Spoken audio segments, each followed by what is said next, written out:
Tonight, we descend into a time that memory has polished to an impossible shine, a decade wrapped in nostalgia and preserved like those mysterious gelatin salads that graced every dinner table.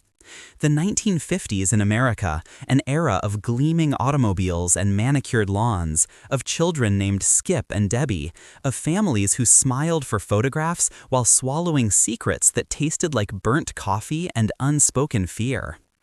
If you enjoy drifting through these hidden histories, these quiet revelations of what lay beneath the surface of perfection, consider joining us for more tales that uncover the shadows behind the spotlight. We begin our journey not with fanfare, but with the soft click of a front door closing, the rustle of starched curtains, the distant hum of a percolator brewing something stronger than mere coffee. This was the golden age, they told you, the pinnacle of family values and suburban bliss. But golden things often tarnish when you hold them too close to the light. And beneath that polished exterior lived real people with real struggles, bound by expectations as rigid as the girdles and narrow ties they wore, like armor against a world that demanded perfection at every turn. The sun rises over rows of identical houses, each one a testament to conformity, each lawn trimmed to the exact same height as if measured by some invisible divine ruler. Inside these homes, mothers wake before dawn to apply lipstick before anyone sees them, because even the postman deserves to witness beauty, even at 7 in the morning when exhaustion clings to your bones like the smell of yesterday's meatloaf. This is not vanity, this is duty, the first performance of a day filled with countless small acts that will go unnoticed, unappreciated, essential. The kitchen becomes a stage where breakfast is not simply prepared, but choreographed. Each movement practiced until it flows like water over stones worn smooth by repetition. Orange juice from concentrate, mixed with water and the kind of optimism that requires effort to maintain. Eggs scrambled to a consistency somewhere between foam and regret. Bacon fried until it surrenders all flexibility, becoming crisp enough to shatter like the illusions everyone agrees to maintain. The children arrive at the table in their plaid pajamas, their hair already showing signs of rebellion that will need to be tamed before the school bus arrives. And they sit in their assigned places, because even breakfast has a hierarchy, an order that must not be disrupted. Father occupies his throne at the head of the table, hidden behind a newspaper that serves as both information source and barrier, a wall of words between him and the domestic scene unfolding around him. He scans headlines about the Cold War, about economic indicators, about baseball scores that matter more than they should because they represent something simple in a world growing increasingly complex. Mother moves through the kitchen like a dancer who has performed the same routine for so many years that she no longer needs to think about the steps.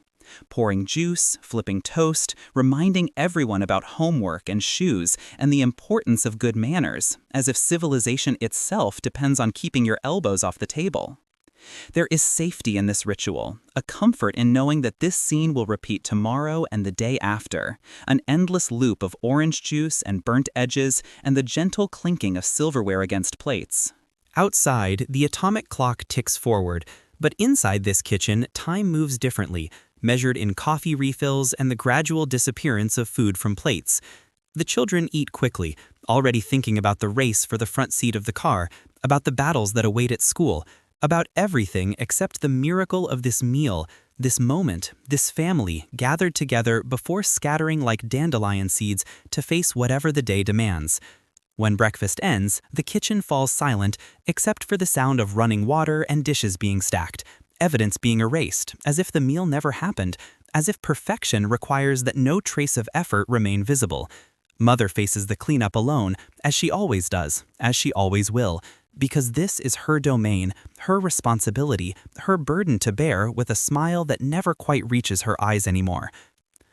The housewife's day unfolds according to a schedule as precise as any factory production line, every minute accounted for, every task assigned its proper slot in the great machinery of domestic life. By 8 in the morning, the family has departed, leaving behind only the echo of their presence and the work that must be completed before they return. The vacuum cleaner emerges from its closet like a faithful beast of burden, heavy enough to require genuine effort to maneuver, loud enough to drown out any thoughts that might threaten to surface if the house grew too quiet.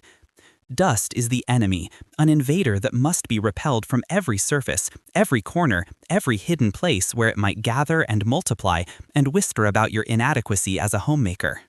The windows must shine, the floors must gleam, the furniture must be polished until you can see your reflection staring back, tired but determined, because stopping is not an option, resting is not permitted until the clock hands reach an acceptable hour, and even then, rest is something you disguise as checking the sewing basket or sorting through recipes.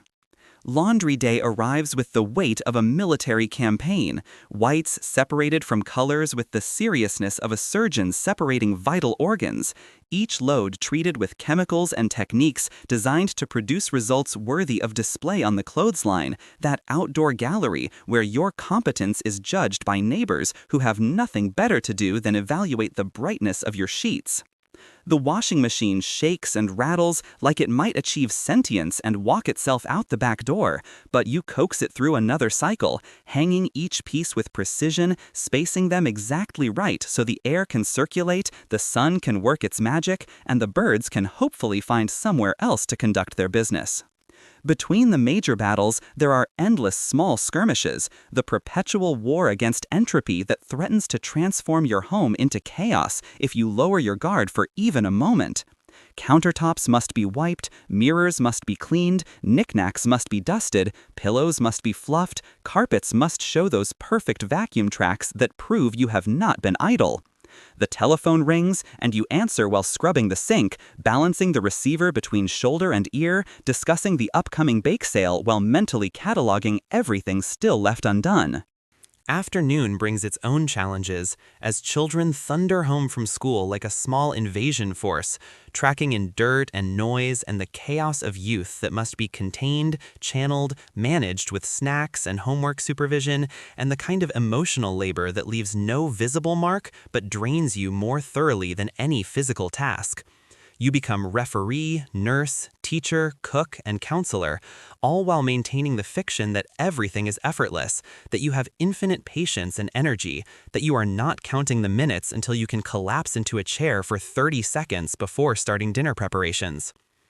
As the afternoon light begins to slant through the windows, painting everything in shades of gold that make the exhaustion almost beautiful, you prepare for the final act of the day, the dinner performance, where everything must come together perfectly, where the table must be set just so, where the food must appear as if summoned by magic rather than created through hours of planning and effort. You light a candle, arrange the napkins, check your reflection one more time, and prepare to smile as if this day has been a joy rather than an endurance test. The working man's journey begins before the sun fully commits to the day, rising from bed with the mechanical precision of someone who has performed this routine so many times that consciousness is optional. The bathroom mirror reflects a face still creased with sleep, but this will not do, cannot do, because the world demands that men arrive ready, prepared, professional in every way. The razor scrapes away stubble and any lingering softness. The aftershave stings like a small punishment for being human, and the hair is tamed with water and determination until it lies flat and obedient as expected.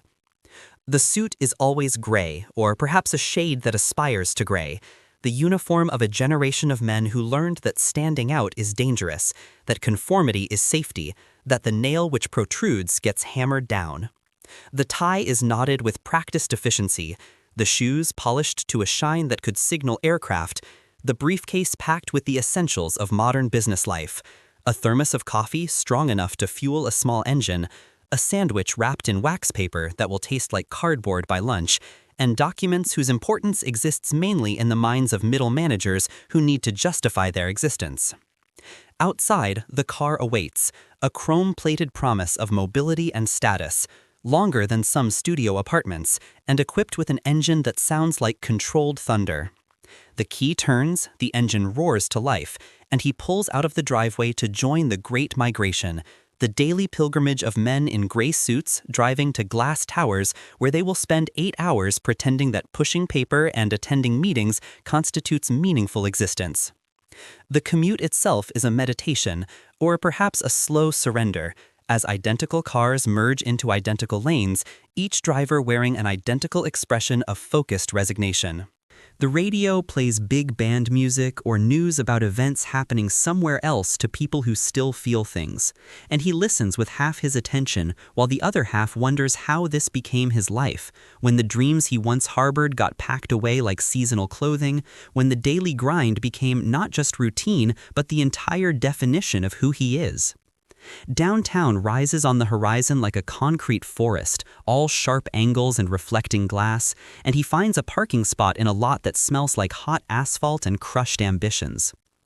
Inside the office building, fluorescent lights hum with a frequency that seems designed to induce headaches, and he takes his place among the rows of desks where men in identical suits perform identical tasks with identical levels of enthusiasm, which is to say, none whatsoever.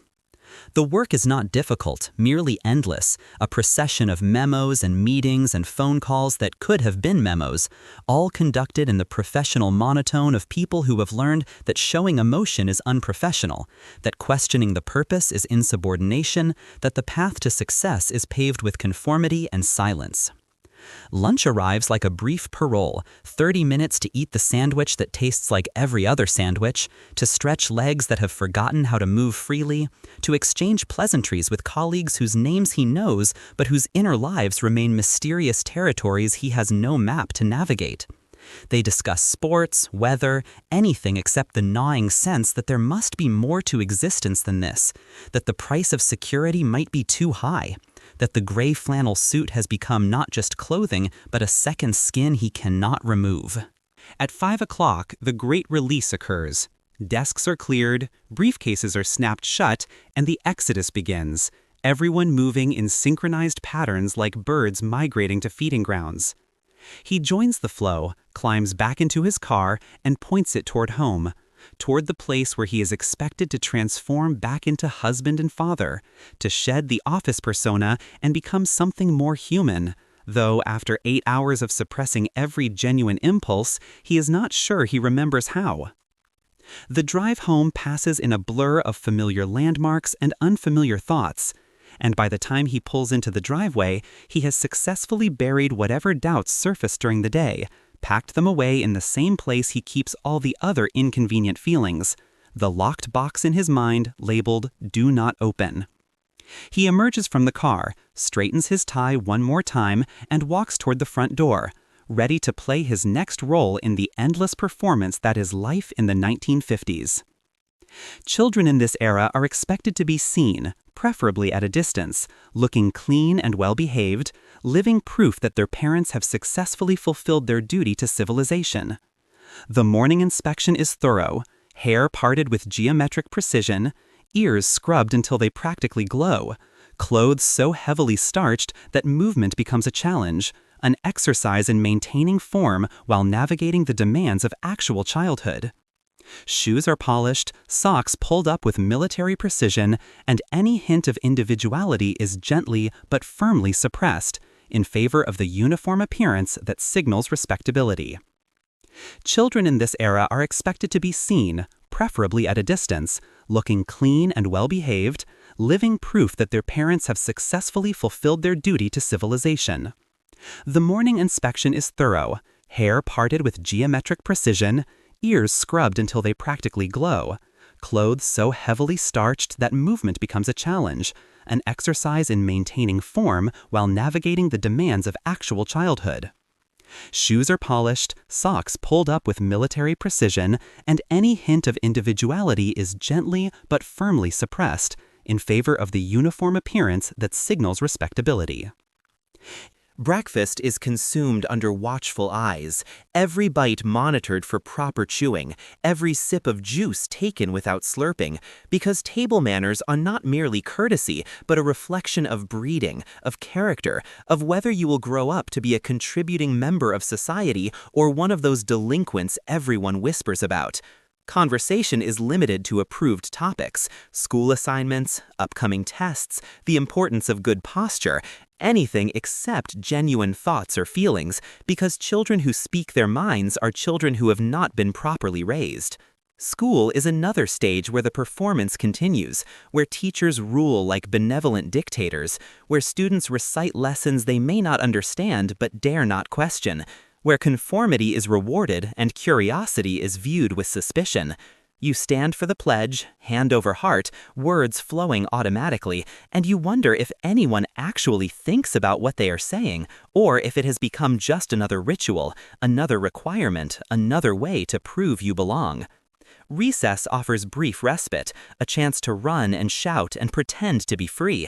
But even play is structured, organized, supervised by adults who fear that unsupervised children might discover something dangerous, like joy without purpose or fun without rules. After school, you are expected to come directly home, no detours, no adventures, because the world outside the prescribed path is full of unnamed dangers that parents see everywhere, lurking behind every corner, waiting to corrupt innocent youth. Homework is completed at the kitchen table under supervision because heaven forbid you make a mistake unsupervised, and your penmanship is critiqued with the intensity usually reserved for legal documents, as if sloppy handwriting indicates deeper character flaws that must be corrected before they metastasize into actual personality. Evening brings limited television, programs carefully selected for wholesomeness, shows where problems are solved in 30 minutes and everyone learns a valuable lesson about honesty or hard work or respecting your elders. You watch families on screen who seem impossibly perfect, who never yell or cry or slam doors, and you wonder if your family is broken because sometimes voices are raised, sometimes doors do slam, sometimes the perfect facade cracks just enough to reveal the messy humanity underneath. Bedtime arrives early because children need their sleep and also because parents need a few hours without small people asking uncomfortable questions or tracking dirt through freshly cleaned rooms. You lie in bed, staring at the ceiling, listening to adult conversation filtering through the walls, words you cannot quite make out, but tones you understand perfectly. The careful negotiation of two people trying to maintain partnership while carrying individual burdens they rarely discuss. Sleep comes eventually, and tomorrow you will wake to do it all again. Another day of being polished and presented and praised for being so well behaved, so perfectly normal, so exactly what children are supposed to be in this decade that values appearance over authenticity. The lawn is not merely grass. It is a statement, a declaration, a battlefield where suburban masculinity is tested and judged by neighbors who keep mental scorecards and discuss your landscaping failures at cocktail parties. Saturday morning arrives with the inevitability of taxes, and with it comes the ritual of lawn maintenance, a task that consumes hours and generates enough noise to wake everyone within 3 blocks, a symphony of internal combustion engines all working to achieve the same goal: grass at the approved height, edges crisp as military haircuts, not a dandelion in sight. Father emerges onto the porch like a general surveying his domain, coffee cup in hand, already mentally preparing for battle against the forces of natural growth and entropy. You are conscripted into service, handed a rake, or assigned to the edges because lawn care is not a solo mission, but a family obligation, a chance to learn responsibility, and the proper way to create those perfect diagonal stripes that prove you take pride in your property.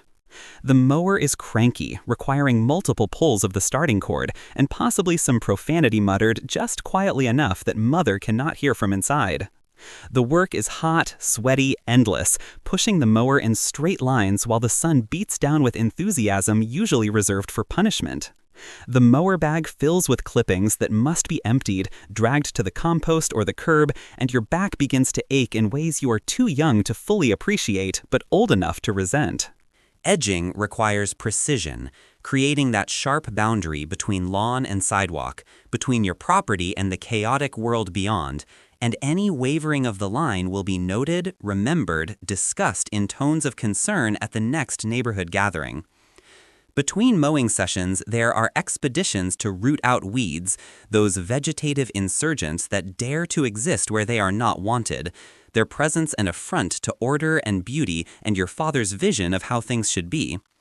Dandelions are particularly offensive, their cheerful yellow heads mocking your efforts, spreading seeds that will create future problems, future battles, future Saturday mornings sacrificed to the great god of lawn perfection. You dig them out with specialized tools, trying to get the entire root, because leaving any fragment means they will return, stronger and more determined, like monsters in a horror movie. Your neighbors conduct their own campaigns, and there is an unspoken competition, a cold war fought with fertilizer and irrigation, and the occasional deployment of chemicals whose skull and crossbones labels suggest they might be illegal in more civilized nations. You glance across property lines, comparing grass color and density, noting with satisfaction when yours looks greener, or with dismay when the Hendersons seem to have achieved a thickness you can only dream about, possibly through witchcraft or superior fertilizer, though no one will admit which. When the work finally ends, when the tools are cleaned and stored, and the lawn displays those perfect tracks that will last until the next rain or the neighbor's dog decides your yard looks like an excellent bathroom, there is a brief moment of pride, of accomplishment, a feeling like maybe all this effort means something. Father stands with hands on hips, surveying the results, and if you have done well, he might nod, might even mutter something approximating approval, and you understand that this is as close to paternal affection as Saturday afternoon allows. But even as you stand there admiring your work, you know that next week it will all need to be done again, that grass grows with indifference to your schedule or your desires, that the battle for suburban perfection is never truly won, but only postponed, week after week, year after year, until either you move away or you become the father standing on the porch, coffee cup in hand, surveying your domain, and wondering when lawn care became the primary measure of your worth as a man. Dinner arrives from the freezer, a modern miracle wrapped in aluminum, a meal that requires no cooking skills beyond the ability to operate an oven and peel back foil. The TV dinner represents progress, convenience, the future served in compartmentalized portions where meat, vegetable, and dessert never touch, never contaminate each other, remain forever separate like the emotions everyone keeps carefully boxed and labeled. Mother slides the trays into the oven, sets the timer, and for once she gets to sit down, gets to rest, gets to pretend for 20 minutes that she is not responsible for feeding an entire family. The trays emerge hot and slightly dangerous, the aluminum edges capable of delivering burns to the unwary. And they are placed on TV trays that wobble with even the slightest movement, turning dinner into a balance exercise as much as a meal. The television flickers to life, black and white images providing entertainment and distraction, canned laughter filling the room so real laughter is unnecessary, everyone's attention focused forward on the screen rather than sideways at each other, because conversation requires energy nobody has left after a day of performing their assigned roles. The food itself is a study in processed perfection, every element designed for maximum shelf stability and minimum flavor. Salisbury steak that tastes like the concept of beef rather than actual beef. Mashed potatoes with a texture that defies description, existing somewhere between solid and liquid. Corn that comes in perfect little cubes as if nature intended vegetables to have right angles. You eat mechanically, fork moving from tray to mouth while your eyes remain fixed on the television, and you realize this is efficiency, this is modernity, this is the future everyone dreamed about during the war years when food was rationed and meals required effort. Nobody speaks except to request that someone adjust the volume or to point out something particularly amusing happening on screen, and this passes for family time. This counts as togetherness. Sitting in the same room consuming the same processed food while carefully avoiding any meaningful interaction. If you spill something, it is quietly ignored, cleaned up during the commercial break, because drawing attention to mistakes disrupts the fiction that everything is fine, that this is how families are supposed to function, that there is nothing odd about eating dinner in silence while strangers on television model the kind of cheerful conversation real families never quite manage. For Mother, the TV dinner represents a small victory, a night off from the endless cycle of planning, preparing, cooking, serving, cleaning. A brief window where she is consumer rather than producer, where she can actually taste her food rather than eating cold leftovers while standing at the sink washing everyone else's dishes. She savors the processed pudding, the mystery meat, the convenience of throwing away the aluminum tray rather than scrubbing it. And she thinks maybe this is what freedom tastes like, metallic and slightly artificial, but requiring nothing of her except the ability to operate an oven. As the credits roll and the evening slides toward bedtime, the trays are collected, evidence disposed of, and everyone disperses to their corners of the house. Another meal completed, another day survived.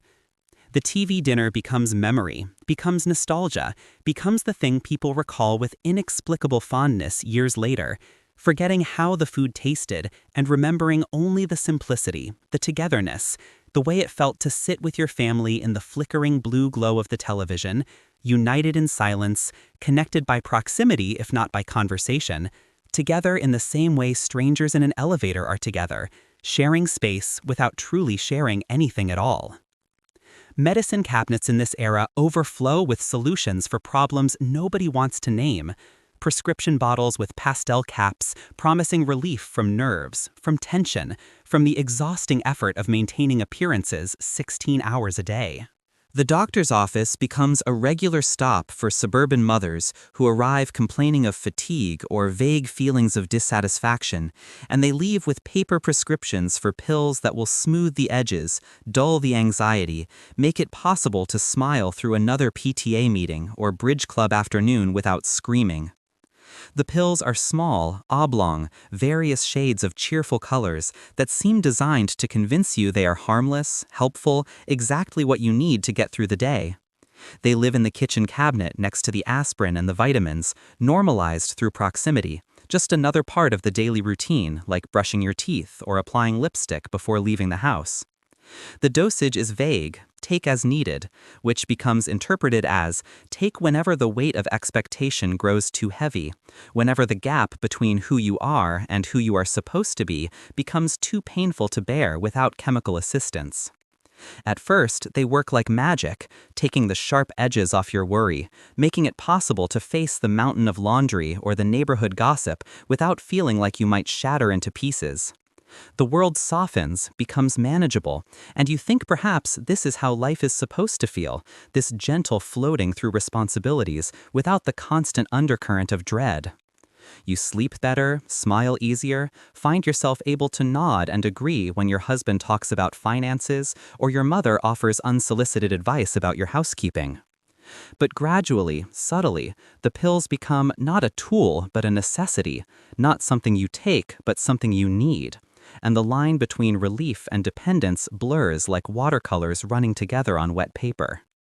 You start taking them earlier in the day, start increasing the frequency, start noticing that the anxiety returns stronger when they wear off, like a wave that has been held back finally crashing through weakened defenses.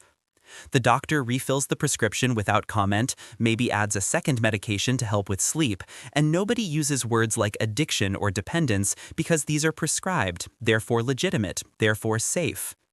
Bridge Club becomes a pharmaceutical exchange program, women trading tips about which pills work best, which doctors ask the fewest questions, how to describe symptoms in ways that guarantee a refill. Everyone has a bottle, everyone has a story about nerves or stress or the difficulty of maintaining a household, and nobody questions whether there might be something wrong with a society that requires so many women to be medicated just to function in their prescribed roles. The pills are discussed in the same tone as recipes or household tips, just another tool in the arsenal of suburban survival. Evening brings cocktails because the pills and alcohol make such good companions, both promising escape, both delivering numbness, both allowing you to endure another dinner where your husband reads the paper instead of talking to you, another night where the children need supervision and the dishes need washing, and tomorrow will bring more of the same. You float through these hours on a chemical cushion, smiling at appropriate moments, responding when spoken to, going through all the motions of life while feeling increasingly distant from your own existence. Sometimes, in quiet moments before sleep claims you, you wonder who you might have been without the pills, without the constant need to soften and smooth and suppress everything that makes you human. But these thoughts are dangerous, threatening, so you push them away.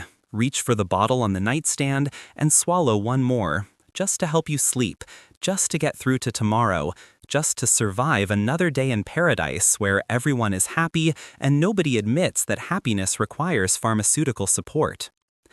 Dinner is served at the same time every evening, a ritual as predictable as sunrise, and the family gathers around the table for a meal that is less about nutrition and more about maintaining the illusion of harmony. The good china emerges from the cabinet, plates arranged with geometric precision, silverware aligned as if inspected by drill sergeants, and everyone takes their assigned seat in this daily theater of domesticity. The food is substantial, heavy on meat and starch and gravy, light on flavor and imagination, because dinner is fuel, not pleasure, and the goal is filling stomachs, not stimulating palates. The rules of engagement are clear and unspoken. No elbows on the table, no speaking with your mouth full, no raising voices or expressing opinions that might disrupt the carefully maintained peace. Conversation topics are pre-approved and safe, school activities without emotional content, weather predictions, sports scores, the kind of talk that fills time without requiring anyone to reveal anything true about themselves. If someone veers toward dangerous territory, mentioning money troubles or office politics or Aunt Ruth's increasingly obvious drinking problem, the subject is changed so quickly and smoothly that you might think you imagined the original comment. Father carves the roast with ceremonial seriousness, distributing portions with the gravity of someone dividing scarce resources rather than serving a meal that will leave everyone too full and slightly uncomfortable. Mother orchestrates the sides, passing bowls and offering more of everything. Her role to ensure everyone is fed while she picks at her own plate, eating last and least because somehow female hunger is less legitimate than male appetite. The children eat quickly, strategically, knowing that finishing first means escaping first, means fewer minutes trapped in this performance of family unity. The Jell-O salad quivers at the center of the table, that mysterious suspension of fruit and possibly vegetables in translucent gel, and everyone takes a small portion out of obligation rather than desire, because someone spent time making it, and refusing would be rude, would be noticed, would become the thing people discuss after you leave. The mashed potatoes are passed clockwise, the green beans counterclockwise, and there is comfort in this choreography, in knowing exactly what comes next, in the predictability that feels like safety even when it also feels like prison. If conflict threatens to surface, if one child complains about the food or questions why they cannot watch television during dinner or commits the cardinal sin of appearing ungrateful, the response is swift and calibrated to remind everyone what is at stake. A sharp look from father, a gentle but firm word from mother, a reminder that children in Europe are starving, that we are fortunate to have food at all, that expressing dissatisfaction with what you have been given is essentially moral failure. The message is clear. Gratitude is mandatory, complaints are forbidden, and maintaining pleasant fiction matters more than truth. Dessert arrives if everyone has been good, if plates are clean, if the meal has passed without incident, a reward for successful performance rather than genuine end to the meal. Pie or cake or cookies, something sweet to wash away the heaviness of the main course, consumed while the conversation winds down to comfortable silence, everyone too full and too tired to maintain even the pretense of engagement. When dinner finally ends, when permission is granted to clear the table and retreat to separate corners of the house, there is relief mixed with something else, maybe sadness, maybe the recognition that you have just spent an hour with your family without once connecting in any meaningful way. But this is normal. This is how things are done. This is dinner in the 1950s, where the table is set with precision and the conversation with caution, where nourishment is measured in calories rather than connection, where breaking bread together means sitting in the same room while carefully avoiding any topics that might reveal the truth, that beneath the gravy and the good manners, everyone is lonely. Everyone is performing. Everyone is waiting for permission to be real that will never come. Gelatin achieves a status in this decade that defies culinary logic, becoming the medium through which home cooks express creativity, demonstrate modernity, and prove their worth as hostesses. The Jell-O mold is not merely dessert. It is architecture. It is art. It is a wobbling monument to mid-century optimism and the conviction that anything, absolutely anything, can and should be suspended in sweetened gelatin. The process begins with packets of flavored powder in colors that exist nowhere in nature, mixed with boiling water, and then the real creativity begins. The moment when ordinary ingredients are transformed into something extraordinary or horrifying, depending entirely on your perspective.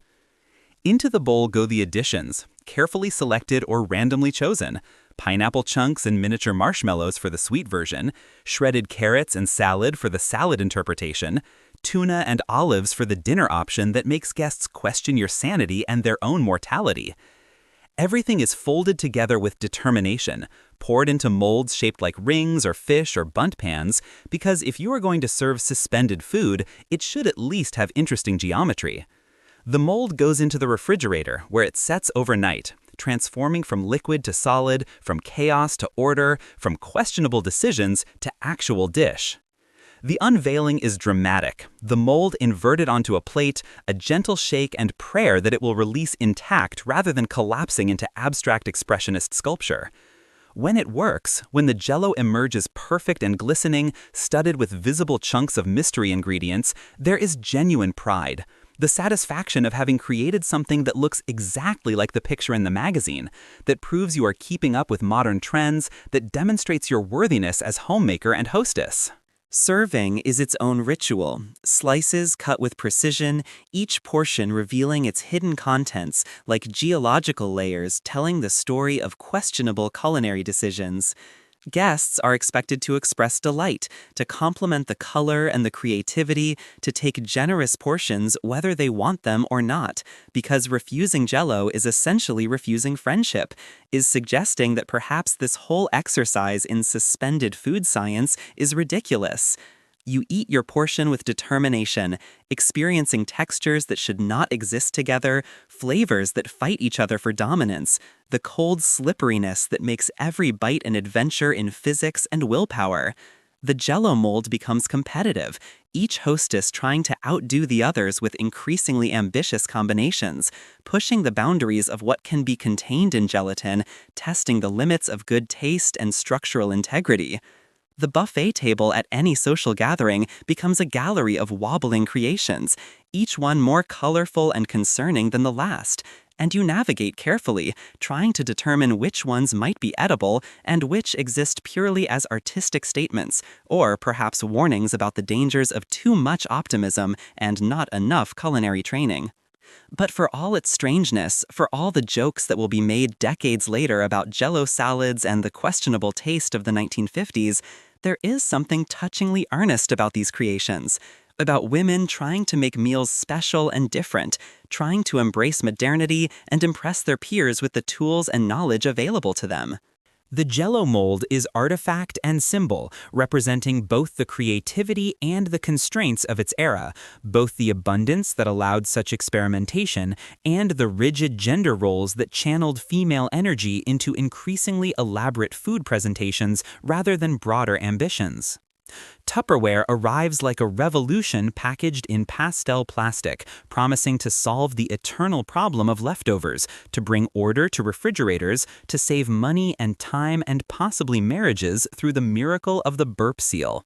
These containers are not merely functional, they are aspirational, each one a small piece of the modern future, each lid a testament to engineering and design, each color a cheerful declaration that storage can be beautiful.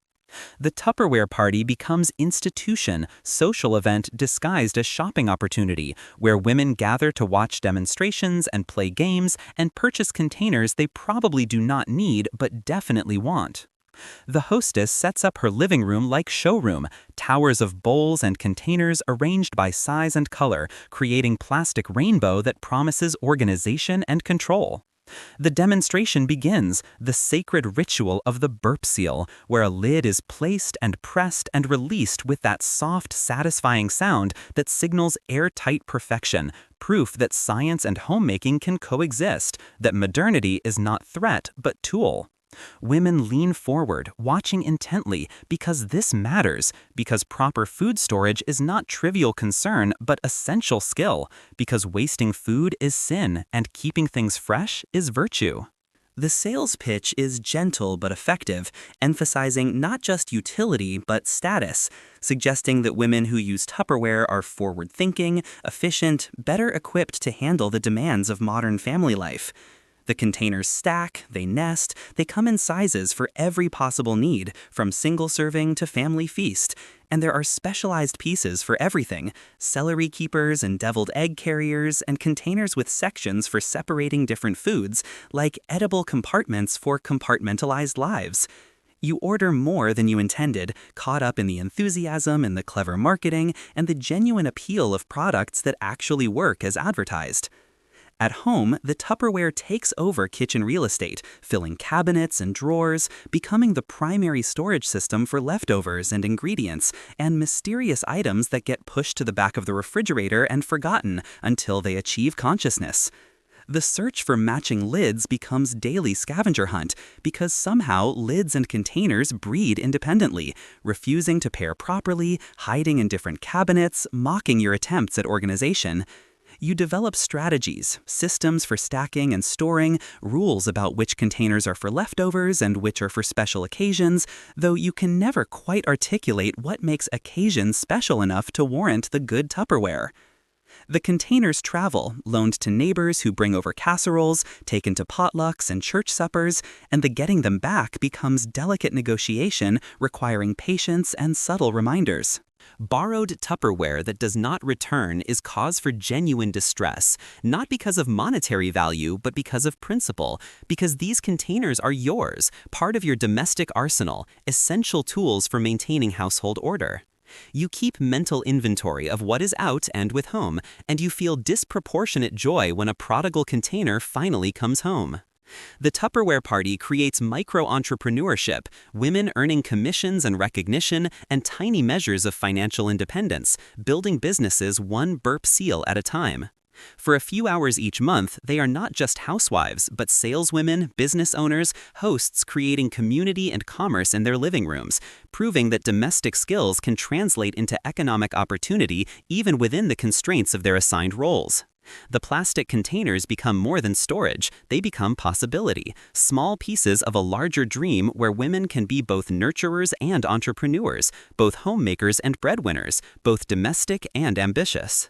Fashion in this era is constructed, literal, and metaphorical layers designed to shape bodies and hide any hint of natural human form, turning everyone into living mannequins displaying the approved silhouette.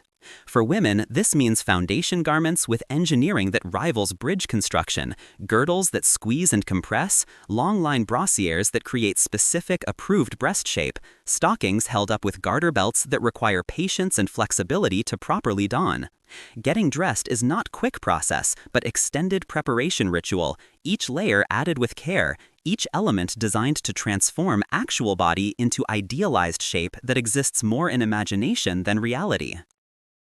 The dress itself is carefully chosen: full skirt supported by petticoats that add volume and rustle, fitted bodice that requires the foundation garments underneath to create smooth lines, colors that are cheerful but not too bright, patterns that are interesting but not too bold. Everything must coordinate: dress and shoes and handbag and gloves, because leaving the house without gloves is essentially leaving partially dressed, is suggesting that you do not respect yourself or the people you might encounter. Hair is set and sprayed into submission, makeup applied to look natural, which requires surprising amount of product and skill, and jewelry added to signal status without being ostentatious. For men, the uniform is simpler but no less rigid. The suit in gray or navy, or occasionally brown, worn with white shirt and conservative tie, shoes polished to military shine, hat positioned at correct angle. The clothes are armor, protection against chaos, visible proof of respectability and employment and adherence to social norms. Comfort is not consideration. You wear what is appropriate regardless of weather or personal preference, because appearance matters more than physical ease, because how others perceive you determines your place in social hierarchy. Children are dressed as miniature adults, boys in little suits or at minimum pressed slacks and button-down shirts, girls in dresses with full skirts and patent leather shoes. Everyone's hair controlled through application of various gels and sprays and possibly threats. Play clothes exist, but are reserved for backyard use only. You do not leave the house looking casual, do not run errands in jeans, or appear in public in anything that suggests you value comfort over propriety. Even trips to the grocery store require full costume, women in dresses and lipstick, men in at least collared shirts, because you never know who you might encounter, and being caught looking less than perfect is social death. The kitchen reflects the same obsession with appearance: chrome and formica surfaces that gleam under fluorescent lights, colors that are aggressively cheerful, turquoise and pink and yellow and coral, shades that announce optimism even when none is felt. Everything is designed to be easy to clean because cleanliness is paramount, more important than warmth or comfort or any sense that actual humans inhabit this space. The kitchen is showroom and laboratory, place where domestic science is practiced, where meals are produced with efficiency and precision, where mother reigns as technician, managing appliances and ingredients and schedules with skill that goes unrecognized because it is expected, because keeping everyone fed and the kitchen spotless is simply what women do. The obsession with appearance extends to every surface and space: plastic slipcovers protecting furniture that no one can actually enjoy sitting on, doilies on every horizontal surface collecting dust while protecting wood, curtains that must match precisely and be cleaned regularly and hang at correct length. The home becomes stage set, maintained for the benefit of potential visitors, ready at any moment for inspection and judgment. Comfort is sacrificed for aesthetics, warmth for cleanliness, lived-in feeling for magazine-worthy perfection, and everyone becomes performer in carefully constructed illusion that life can be as neat and orderly and controlled as the homes featured in popular magazines.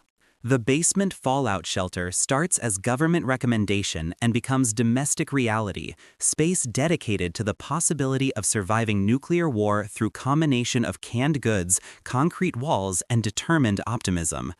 Families stock their shelters with supplies meant to sustain life for weeks or months: cases of canned vegetables and meats, jugs of water, first aid kits, blankets, battery-powered radios, entertainment for children who will presumably need distraction from the apocalypse happening outside. The shelter is both practical and absurd, genuine attempt to prepare for unthinkable disaster, and magical thinking that suggests proper storage techniques can defeat radiation. At school, children practice duck and cover drills, learning to hide under desks at sound of alarm, as if wooden furniture provides meaningful protection against atomic weapons.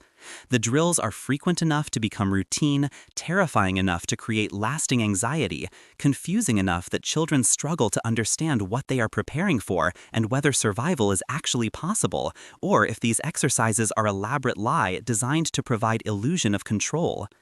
Teachers explain in calm voices what to do if they see flash, how to protect their eyes, where to take shelter, and children absorb this information alongside multiplication tables and spelling words, learning that nuclear annihilation is just another fact of life in the modern world.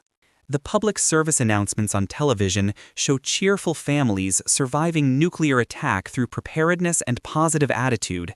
Animated characters explaining radiation in terms meant to be reassuring but mostly create confusion, government officials promising that civil defense plans will keep everyone safe as long as they follow instructions.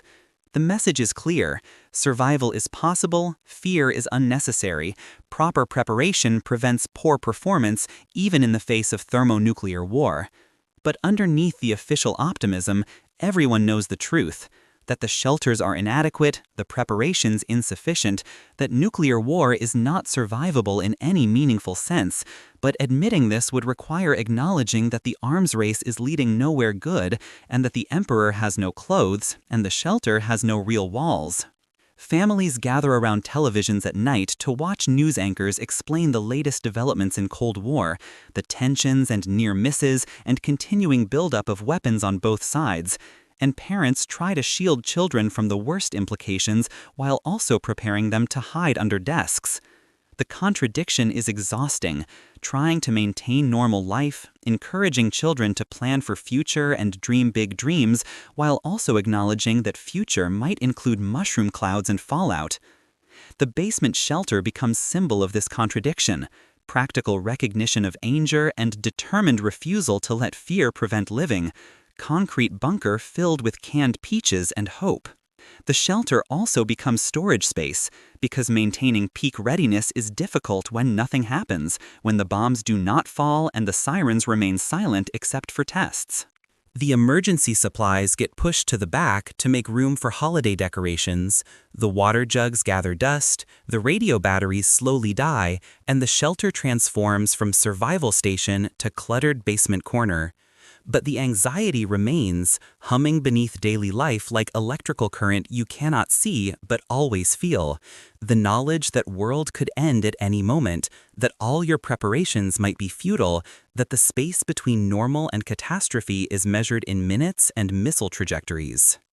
Sunday morning is orchestrated chaos, entire family preparing for church with military precision and barely contained panic. Everyone must look perfect because church is theater and the parking lot is runway and your family's appearance is report card on your moral worth. Mothers wake early to ensure their own grooming is complete before managing everyone else. Fathers polish shoes and rehearse patience. Children are wrestled into uncomfortable clothes and threatened with various consequences if they misbehave during service. The drive to church is procession, line of cars all heading same direction, families visible through windows, everyone performing preview of perfection they will display more thoroughly once they arrive.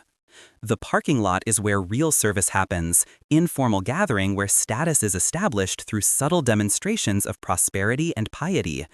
Men discuss business and weather while evaluating each other's automobiles. Women compliment dresses and hats while mentally calculating relative success. Children are ordered to stand still and smile while their parents conduct these negotiations. The church building looms in background, but the parking lot is where community is built and hierarchies established, where you learn your place through 1,000 small interactions. Inside, the pews fill according to unwritten rules, best families in front, others arranged by complex social calculus involving wealth and tenure and various other factors never explicitly discussed. The service itself is familiar and soothing, hymns sung in unison, prayers recited from memory, sermon delivered in gentle tones unlikely to disturb anyone's carefully maintained worldview. The messages are about kindness and charity and living right, never about systemic injustice or difficult questions, always reassuring congregation that they are good people living correct way, that God approves of their choices and blesses their prosperity. Children fidget and count ceiling tiles, occasionally shushed by parents who are themselves struggling to stay focused through familiar liturgy. The collection plate passes, everyone contributes visible amount because giving is observed and judged, and the money collected will support church operations and charity work that allows congregation to feel generous without actually engaging with uncomfortable realities of poverty and need. The organ plays, voices rise in song, and for brief moments there is genuine feeling of community, of connection, of something larger than individual concerns. After service, everyone files out to parking lot for more socializing, coffee and cookies in church basement, where women compare notes on children and recipes while men discuss sports and business. Invitations are extended, tentative plans made, gossip exchanged in quiet voices, and children run between folding chairs until called to order. The whole production takes hours, substantial chunk of day devoted to displaying devotion and maintaining community ties, and by time family returns home, everyone is tired, hungry, ready to change into comfortable clothes and recover from effort of being so perfectly presentable. But next Sunday will come and it will all happen again, same clothes and same pews and same parking lot theater, because this is what families do, how community is maintained, how you prove you belong and believe right things and deserve your place in this carefully ordered world. Church is not just about God, it is about each other, about being seen and seeing others, about the comfort of ritual and the security of knowing exactly what is expected, about finding meaning in repetition and connection in shared performance of faith and respectability.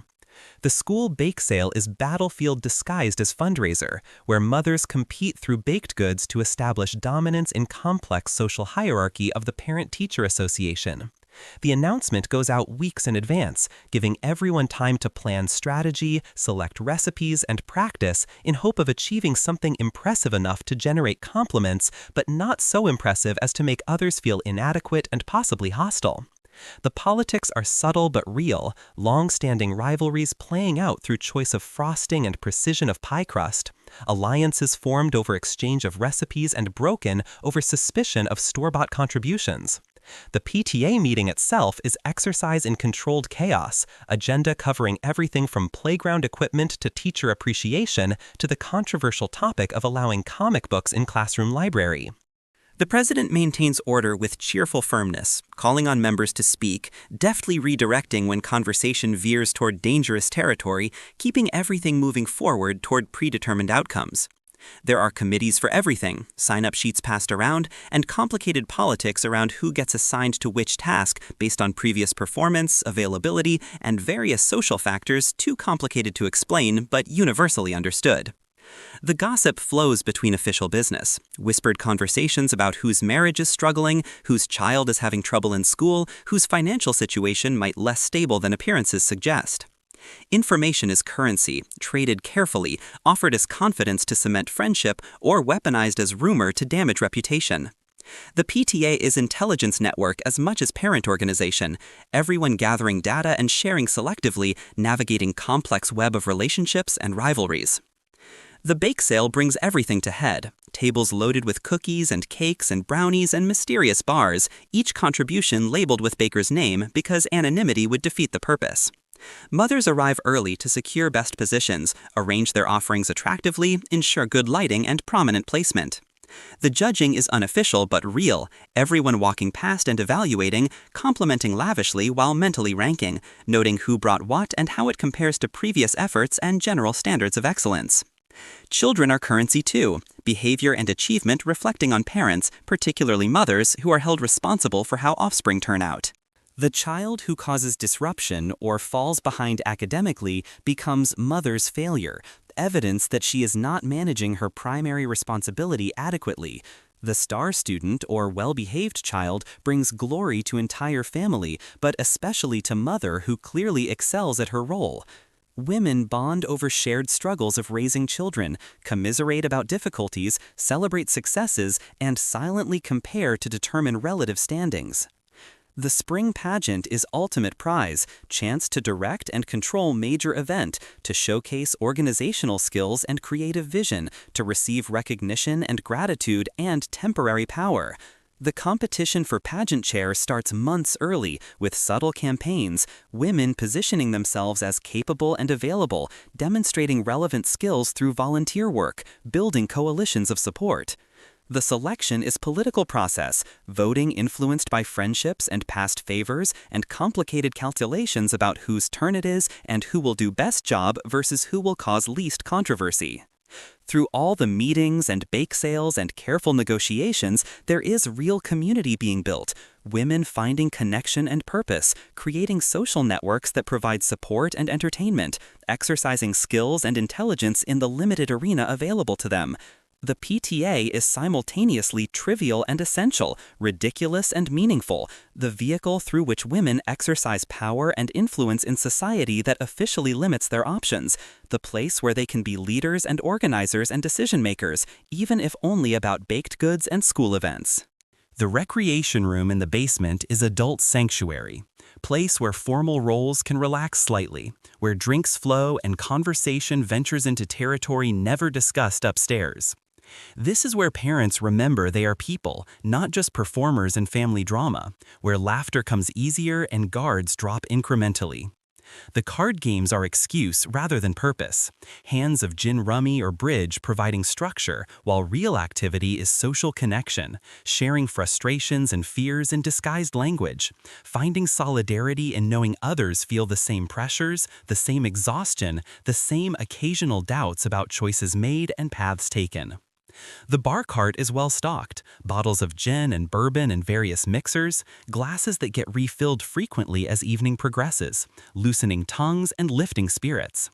The drinking is social and expected, way to transition from day mode to night mode, from responsible adult to something closer to actual human. Jokes get slightly off color, stories more honest, complaints more direct, though always with a layer of humor that allows deniability if repeated. Nobody admits to being unhappy, only to normal frustrations of daily life, to humorous inconveniences rather than genuine dissatisfaction, maintaining even here the fiction that everything is essentially fine. The recreation room is decorated differently from upstairs, less formal and more comfortable, with wood paneling and warmed furniture and memorabilia from earlier times. Pennants and trophies and photographs from before marriage and children made everything complicated. This space holds nostalgia, reminder of who these people were before they became parents and spouses, before they took on all the responsibilities and restrictions of adult life in suburban America. The music playing is from their youth, big band and swing, sounds that recall a different era when future still held infinite possibility. For mothers, the recreation room offers particular relief, rare space where someone else manages refreshments, where they can sit without mental checklist of tasks demanding attention, where conversation does not revolve entirely around children and household management. They laugh about disasters and near misses, about the impossibility of meeting every expectation, about the absurdity of magazine standards and neighbor judgments, finding comfort in shared experience even if they never name the deeper dissatisfaction that sometimes keeps them awake at night. Fathers relax differently, shedding the professional persona maintained all week at the office, enjoying the company of other men who understand the pressures of being breadwinner, of carrying responsibility for family's financial security, of living with fear that any mistake could jeopardize everything. They trade jokes and fishing stories and opinions about politics and sports, subjects that feel safe and masculine, that require no emotional vulnerability, that maintain comfortable surface camaraderie without demanding actual intimacy. As night deepens and glasses empty, the gathering slowly winds down, couples collecting themselves and heading upstairs, emerging from basement slightly disheveled, slightly unsteady, but also slightly renewed, having had a few hours to be something other than perfectly responsible adults. The recreation room returns to silence, waiting for next gathering, holding space for the shadows and the secrets, for the parts of people that do not fit into the carefully constructed public image, for the truth that everyone is struggling in ways they can never fully acknowledge, finding small rebellions in card games and cocktails and laughter that echoes off wood-paneled walls. The suburbs operate according to unwritten rules more powerful than any local ordinance, codes of conduct enforced through sideways glances and meaningful silences, and the threat of social exclusion. These rules govern everything from lawn maintenance schedule to approved color palette for house paint to proper times for various activities. You learn through observation and occasional gentle correction, absorbing the expectations, modifying behavior to fit community standards, understanding that belonging requires conformity in countless small ways. The Neighborhood Watch is not official organization, but organic network of observation, neighbors aware of each other's routines, noting deviations, maintaining collective vigilance. This serves practical purpose of preventing crime, but also social function of maintaining standards, ensuring everyone follows the rules, discouraging behavior that threatens community's carefully constructed image.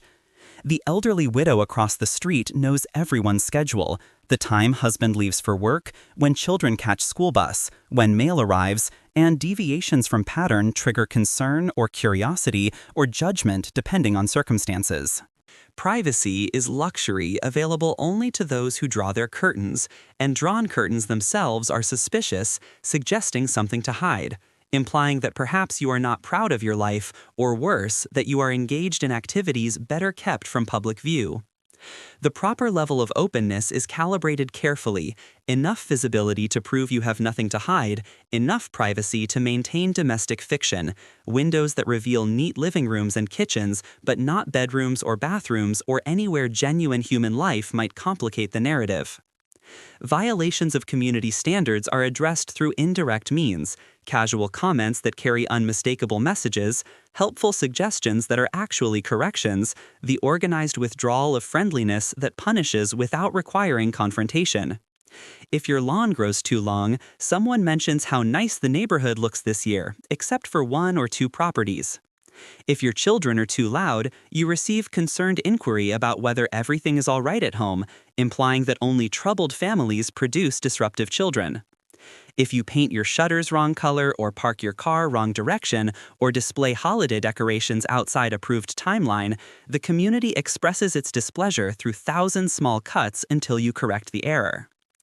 The enforcement of these rules is collective effort, everyone participating because everyone benefits from maintained standards, from protected property values, from the security of knowing neighbors will conform to expectations.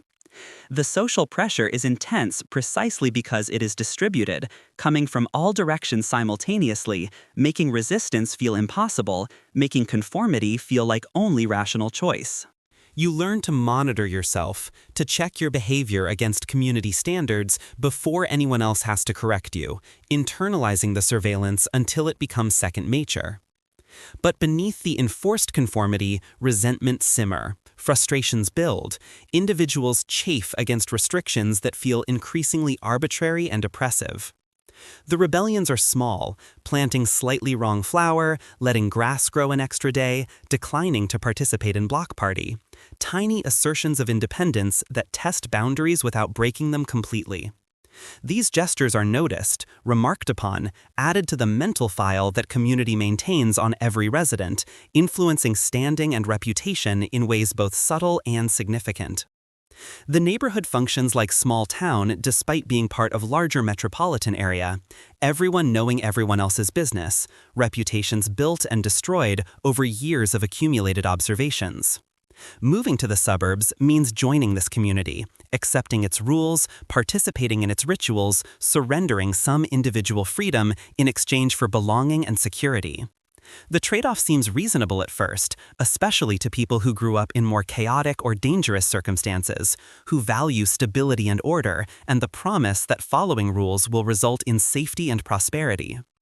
Only later do some residents realize what they have given up, what conformity costs in terms of authenticity and self-expression, and the freedom to live according to their own values rather than community expectations. The conversation about sex education is notable primarily for its absence, information withheld under theory that ignorance promotes virtue, that young people who do not learn about reproduction will not engage in reproduction, logic that makes sense only if you do not think about it too carefully. What education exists is divided strictly by gender, boys and girls separated for different messages, as if they are preparing for entirely separate experiences rather than activities that, by definition, require participation of both. The school health class shows films with titles like Growing Up that provide biological information while carefully avoiding any mention of pleasure, desire, or emotional components of sexuality. The female reproductive system is presented as fact, diagram with labels, eggs and fallopian tubes, and uterus explained in clinical terminology that makes the whole process sound like plumbing.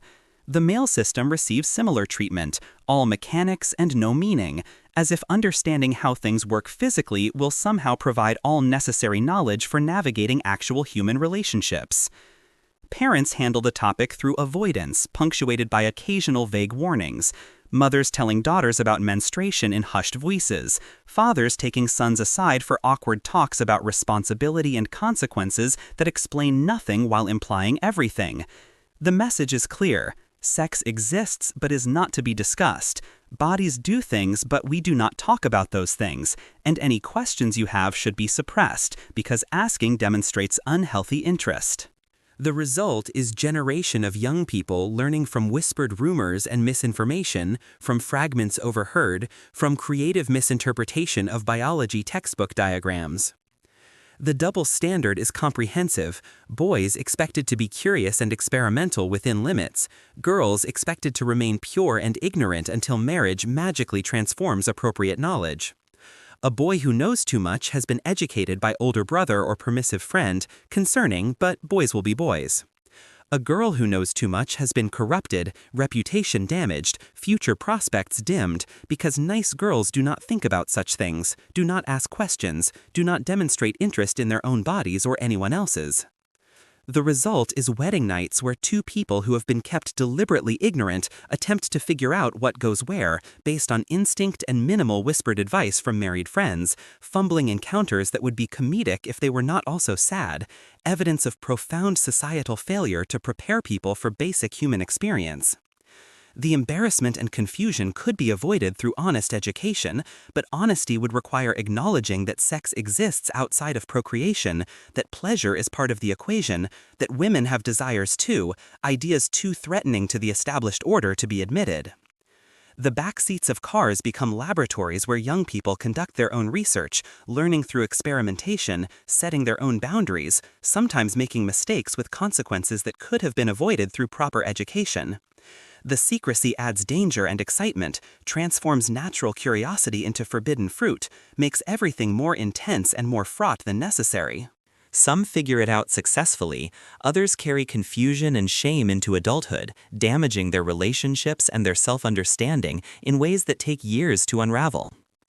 The conspiracy of silence is justified as protecting innocence, but mostly it protects adults from discomfort of honest conversations, allows them to maintain illusion that their children are not sexual beings, that wedding day creates sudden transformation from ignorant youth to knowledgeable adult. The sex education of the 1950s is really sex non-education, deliberate withholding of information, systematic preparation of young people to be confused and ashamed, collective decision that protecting social mores matters more than individual well-being. The cocktail hour is sacred time, moment when day's masks can slip slightly, when the exhaustion of maintaining perfection can be acknowledged through humor and alcohol, when mother transforms from domestic executive to something closer to actual person. The evening sun slants through kitchen windows as she reaches for the good glasses, the ones reserved for adults, and begins assembling her drink with practiced precision. The martini, the gin and tonic, the old-fashioned, whatever her preferred poison, mixed with measurements learned through experience, poured with hands steady despite the day's accumulated stress. The first sip is ritual and relief, cold liquid courage that softens sharp edges, makes it possible to face evening's remaining demands with something approaching grace. The neighboring wives drift over, drawn by unspoken signal that it is time, that the men are not home yet or are occupied elsewhere, that this is their hour, their space, their opportunity to speak truths too dangerous for daylight. They gather in the kitchen or on the back porch, glasses in hand, voices lowered but gradually rising as the alcohol takes effect and inhibitions fade. The conversation starts with safe topics, complaints about children and husbands presented as jokes, observations about neighbors delivered with just enough kindness to avoid crossing into cruelty. But as the evening progresses and glasses are refilled, the talk grows more honest, admissions of exhaustion and frustration, confessions of dreams deferred, moments when the carefully maintained facade cracks enough to reveal the human underneath. They laugh about their struggles, finding solidarity in shared experience, the impossible standards and endless work, and the weight of being responsible for everyone's happiness but their own. Someone puts music on the record player, Perry Como or Frank Sinatra, and the mood lifts further, alcohol and friendship and sound combining to create brief respite from responsibilities. They dance in the living room, movements loosened by gin, inhibitions eroded enough to allow silliness, to permit moments of genuine joy that have nothing to do with husband or children or any of the roles they are expected to play. For a few minutes, they are young again, or maybe they are simply themselves, the people they were before life became this complicated series of obligations and expectations. The men return home to find their wives slightly flushed, slightly unsteady, laughing too loud at jokes that are not that funny, and they shake their heads in tolerant amusement because everyone knows women need their time too, need their release valve, need their medicine for the nerve strain of modern life. Nobody calls it what it is. Coping mechanism for unlivable situation, self-medication for depression and anxiety that cannot be acknowledged, small rebellion against system that gives them responsibility without authority, work without recognition, exhaustion without sympathy. As evening deepens, the party breaks up, neighbors drift home, and mother faces the work that remains, dinner to prepare, and children to manage and husband to attend to, all while slightly buzzed, all while wishing she could have just one more hour of freedom before reassuming her duties. She clears the glasses, wipes the counter, checks her reflection, and puts her smile back on, the public face that says everything is wonderful, that she is content, that this life is exactly what she always wanted. The martinis help maintain the illusion, make it possible to continue, provide just enough numbness to get through another day. The pattern repeats, nightly or nearly so, drinking that never quite crosses line into problem drinking, because everyone does it, because doctors prescribe it for nerves, because what else can you do when the alternative is feeling everything fully, acknowledging the gap between the promise and the reality, admitting that the dream is sometimes more like nightmare. The 1950s mother with her martini is icon and warning, symbol of the price paid for suburban perfection, evidence that maintaining appearances requires chemical assistance, that the strain of being everything to everyone eventually demands some form of escape, even if escape comes only in liquid form, measured in ounces, mixed with ice and denial and determination to make it through another day. The garage is sacred masculine space, workshop and retreat, place where men can tinker and build and lose themselves in projects that have clear parameters and measurable progress, unlike the ambiguous demands of office work and family relationships. Tools hang on pegboards in careful arrangement, each outline traced so you can see exactly where each tool belongs. System that promises order and control in at least this one small corner of existence. The workbench is cluttered with projects in various stages of completion, ambitious starts that never quite reached their intended conclusions, evidence of enthusiasm that burns bright and then fades when reality of skill requirements and time commitments becomes clear. The model train layout commands substantial real estate, table covered with miniature landscape, tiny buildings and trees, tracks winding through hills made of papier-mâché and paint. This is world in miniature, controllable and perfectible, place where trains run on time and disasters can be prevented through proper planning and maintenance. Hours disappear as he adds details, paints figures, adjusts scenery, creating small universe where he is God, where everything works according to design, where problems have solutions and effort leads to visible results. The model trains are not toys, but serious hobby, discussed with passion and technical detail, researched through magazines and catalogs, expanded through careful purchases and trades with other enthusiasts. The layout is never finished, always room for improvement, another building to add or section of track to modify. The ongoing nature of the project being feature rather than bug, because completion would mean finding new purpose, new project, new way to fill the hours that feel empty despite being scheduled full. The whittling is a quieter pursuit, blocks of wood slowly transformed through patient knife work into ducks or fish or abstract shapes, shavings accumulating in piles on the workbench or floor. This is meditation, repetitive motion that occupies hands and quiets mind, that provides sense of creating something from nothing, of imposing form on raw material through skill and patience. The finished pieces line shelves, testament to hours spent, evidence of persistence if not quite artistry. And they prompt questions from visitors about how long each took, what kind of wood, whether he sells them. Questions he deflects because selling would transform hobby into obligation, would put pressure on process that derives value from being purposeless. The garage projects are rarely about the objects themselves, but about the time, the space, the permission to focus attention on something manageable and contained. The outside world is complicated, full of demands and expectations and problems that resist solution, but in the garage, progress is measurable. Success is achievable, and satisfaction comes from completing tangible tasks. The model train responds to control, the wood accepts the knife, the tools perform their functions when properly maintained and used, providing sense of competence and mastery that office work rarely delivers. Sometimes he invites a child to join him, teaching techniques or sharing enthusiasm, trying to pass on not just skill, but the underlying lesson that finding purpose in small projects can make larger life more bearable. The child watches him work, asks questions, maybe tries their own hand at simple tasks, and for those minutes they connect across the generational divide, sharing space and activity, if not quite feelings, building memory that will remain even after specific project details fade. The garage is also storage for abandoned ambitions, incomplete projects stacked in corners, tools for hobbies attempted and abandoned, equipment for activities tried once and never repeated. These remnants tell story of searching, of trying to find satisfaction, of hoping each new interest might be the one that fills the emptiness. The searching never ends, but the garage continues to provide sanctuary, space apart from family and work, room where he can be himself, or at least the version of himself that finds peace in small focused tasks, in model trains and whittled ducks, in the modest satisfactions of hobby and craft. The grocery store is theater of abundance, aisles stretching toward vanishing point, shelves stacked floor to ceiling with products in colorful packaging, abundance that is both real and artificial, products differentiated through marketing rather than meaningful difference.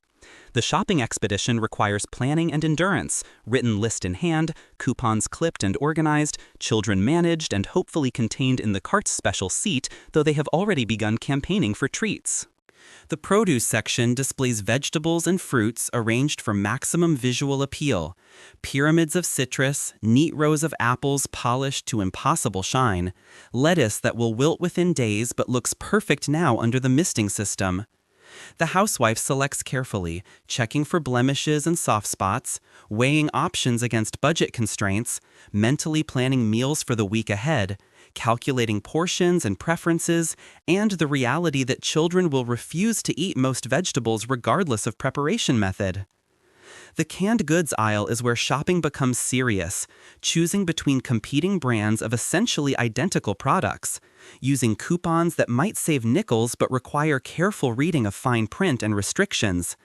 Campbell's soup in red and white cans, vegetables from brands whose advertisements promise nutrition and convenience, fruits in heavy syrup that adds calories and sweetness to already sweet peaches and pears. The pantry at home must be stocked against emergencies, against unexpected guests, against the fear of scarcity that lingers despite the obvious abundance surrounding her. The meat counter requires consultation with butcher, discussion of cuts and quality and preparation methods, the housewife demonstrating knowledge and discriminating taste, refusing to accept inferior product, establishing her credentials as informed consumer and skilled cook. The meat is wrapped in white paper, tied with string, labeled with weight and price in black marker, and placed in cart where its presence anchors the shopping trip, confirming that this will be real meal, substantial food for working man and growing children. The dairy section is cold relief from the rest of the store. Milk in bottles or modern waxed cartons. Butter or margarine depending on budget and dietary philosophy. Cheese in blocks or slices or processed lobes that come in colors not found in nature. The freezer section is marvel of modernity.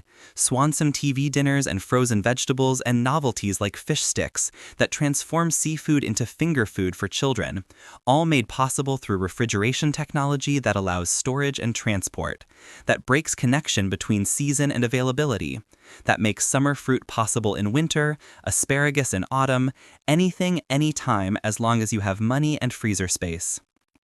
The checkout is final test.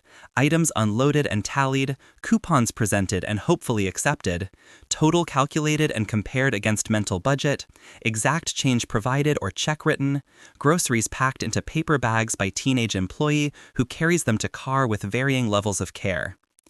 The drive home is careful, precious cargo that represents significant portion of family budget, meals for days ahead, work that will be transformed into dinners and lunches and breakfasts, raw materials for the domestic alchemy that is her responsibility and her burden. At home, the groceries must be unpacked and organized, refrigerated items placed immediately, pantry stock rotated, first in, first out, everything arranged for maximum efficiency and minimal waste. The full shelves and stocked refrigerator provide satisfaction and security, visual confirmation that she has successfully completed essential task, that her family will be fed, that abundance has been captured and contained in her domain. The grocery shopping is never finished, only postponed until next week when it will all need to be done again, the perpetual cycle of consumption and replenishment that defines domestic life.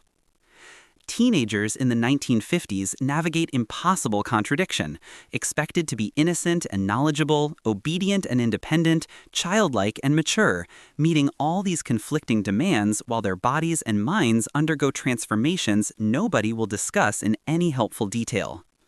The adult world views them with suspicion and fear, convinced that youth culture threatens civilization, that rock and roll music causes moral decay, that teenagers given any freedom will immediately descend into delinquency and worse.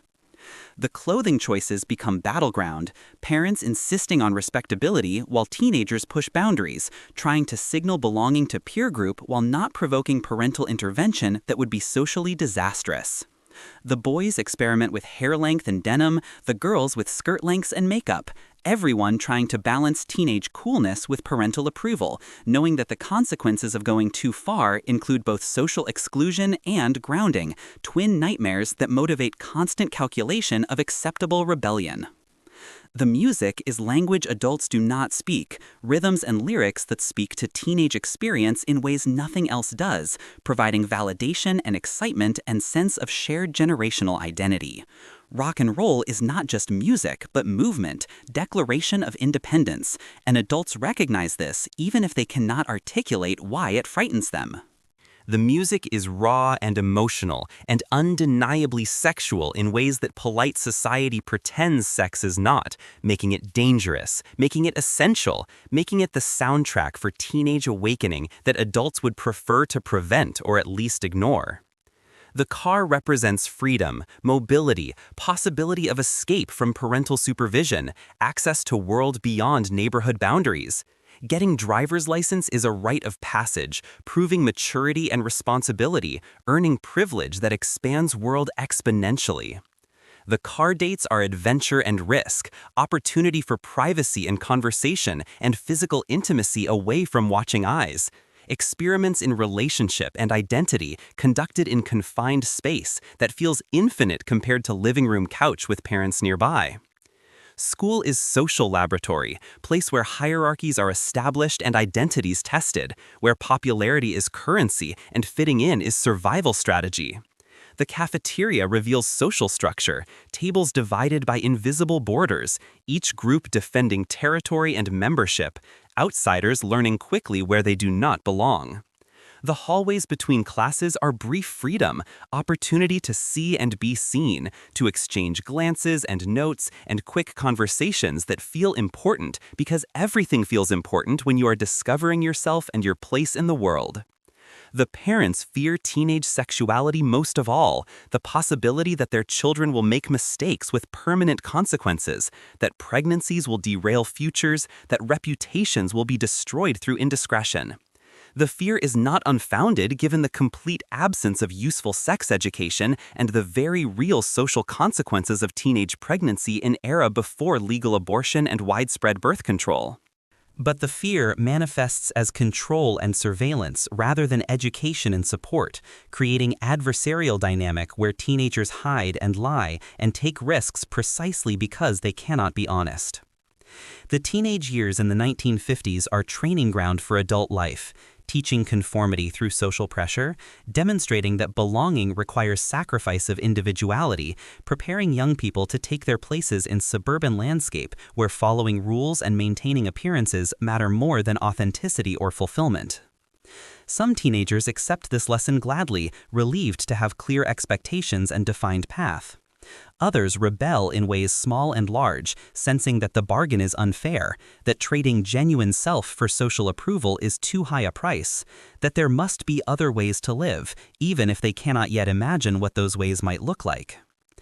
Beneath the perfect lawns and matching shutters, beneath the family photographs and holiday newsletters, beneath every visible sign of suburban prosperity, there exists shadow reality that is never discussed in polite company, but shapes every interaction and opportunity.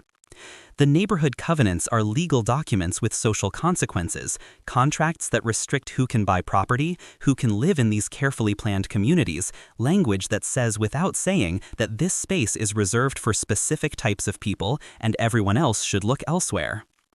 The exclusion is systematic and thorough: real estate agents who steer buyers to appropriate neighborhoods, banks that redline districts and deny mortgages based on geography and ethnicity, neighbors who apply social pressure to prevent sales to unwanted families.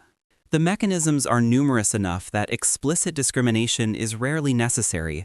The system maintains itself through understood rules and mutually reinforced boundaries. The result is racial and ethnic homogeneity that is not accidental but designed, suburban landscape, where sameness is not just aesthetic preference but fundamental organizing principle. The families living in these neighborhoods can pretend the exclusion is natural, that the absence of diversity results from individual choices rather than systemic barriers, that the separation is coincidence rather than consequence of deliberate policy. The pretense allows them to maintain self-image as fair and decent people while benefiting from unfair system, to believe they are not racist while living in communities created through racist policy, to enjoy prosperity built on exclusion while denying responsibility for that exclusion. The children absorb the lessons, learn through absence and silence and occasional direct instruction that some people are like us and others are different, that those differences matter in ways that are never fully explained but always enforced. They learn to see the world as divided, to understand their place in hierarchy, to accept as natural and inevitable the advantages they enjoy and the disadvantages others face. The education is subtle but effective, teaching not through obvious lessons but through lived experience, through the casual prejudices and unexamined assumptions that permeate daily life. The church attendance and family values and wholesome image serve as moral justification for immoral system. The belief that the people who live in these neighborhoods earned their place through hard work and virtue, rather than through advantages of race and class and historical accident. The theology of prosperity suggests that comfort is reward for righteousness, that those who struggle must somehow deserve their struggles, that the inequality is God's will or natural order rather than human construction that could be changed through different choices and policies. The cost of this system is paid by everyone, those excluded from opportunity and resources, and those included who must maintain elaborate fictions and suppress empathy and limit their own humanity to preserve the boundaries. The 1950s suburban landscape is built on foundation of injustice, beautiful on surface and rotten underneath, monument to particular vision of America that requires forgetting and ignoring and excluding to maintain its illusion of perfection. The price of admission to this world is complicity, accepting and participating in system that distributes opportunity and dignity unequally, that reserves the American dream for some while denying it to others, that creates paradise for chosen few by ensuring there is hell for everyone else. The mental health crisis of the 1950s is invisible precisely because mental health is not recognized category. Depression called laziness or ingratitude, anxiety called nerves or weak constitution, serious mental illness called shameful secret to be hidden from neighbors. The suffering is real but has no legitimate name, no acceptable treatment beyond pills prescribed with minimal explanation or advice to pull yourself together and stop being dramatic. The stigma is comprehensive. Anyone who admits to struggling is viewed as weak or broken or potentially dangerous, so everyone pretends to be fine regardless of internal reality. The housewives suffer particularly, isolated in homes with small children, cut off from adult interaction and intellectual stimulation, responsible for endless tasks that are simultaneously essential and unvalued. The exhaustion is physical and emotional and spiritual, the feeling that you are disappearing, that the person you once were has been erased and replaced with domestic servant who exists only to meet others' needs. The pills help temporarily, but address symptoms rather than causes, allow you to continue functioning without requiring any examination of why functioning requires pharmaceutical support. The men suffer differently, but just as intensely, pressure to provide and protect and lead without showing doubt or fear or vulnerability, expectations that demand constant performance of strength regardless of how weak you actually feel. The work is often meaningless, pushing paper and attending meetings and following orders in service of profits that benefit distant owners rather than the workers creating value. The disconnect between the effort expended and meaning derived creates spiritual emptiness that cannot be acknowledged without admitting that the entire structure of your life might be built on false premises.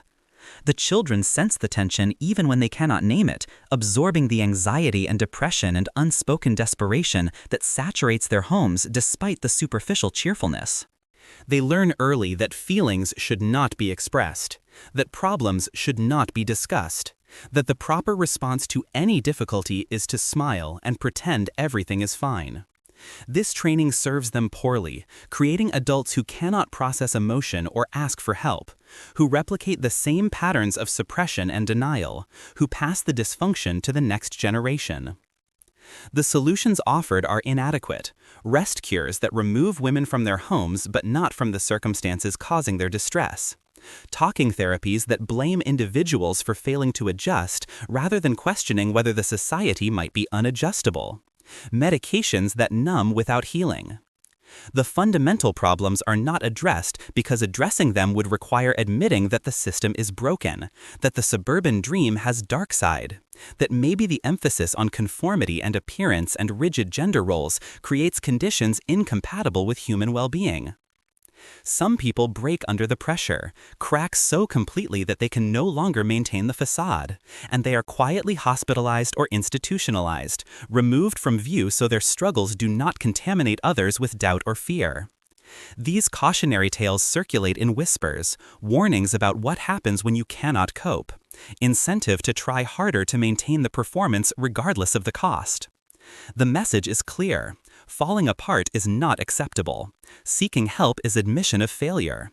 The only option is to continue pretending until either you die or circumstances change, whichever comes first. The tragedy of mental health in the 1950s is not just the individual suffering, but the collective agreement to ignore and dismiss and minimize that suffering, to treat human distress as personal failing rather than reasonable response to unreasonable circumstances.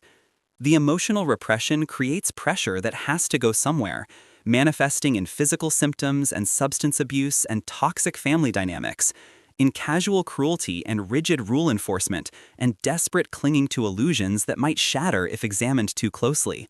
The cost is measured in lives constricted and potential unrealized, in people who never become fully themselves, because fully themselves is not an acceptable option in a world that demands conformity above authenticity. The family road trip is American ritual, journey undertaken with enthusiasm that gradually transforms into regret as miles accumulate and tensions rise. The car is loaded with careful precision, luggage and supplies packed according to complex algorithm that only father understands. Every inch of trunk space allocated, children wedged into backseat with insufficient room and excessive expectations about their ability to remain entertained and cooperative for hours or days. The departure is always delayed, last-minute bathroom trips and forgotten items requiring re-entry into house you were so eager to leave, adjustments to luggage configuration, final checks of locks and stove, and everything that might cause disaster while you are gone. The neighborhood watch will keep an eye on the house, collect mail and newspapers, maintain appearance of occupancy to deter potential burglars, and you try not to think about what you might return to find, what small disasters could accumulate during your absence. The first hours are pleasant enough, scenery still interesting, snacks still fresh, children still excited about adventure. But gradually the novelty fades, the car grows hot despite open windows, the seats become uncomfortable, and the reality sets in that you are trapped in a metal box with your family for extended duration with minimal breaks and no escape.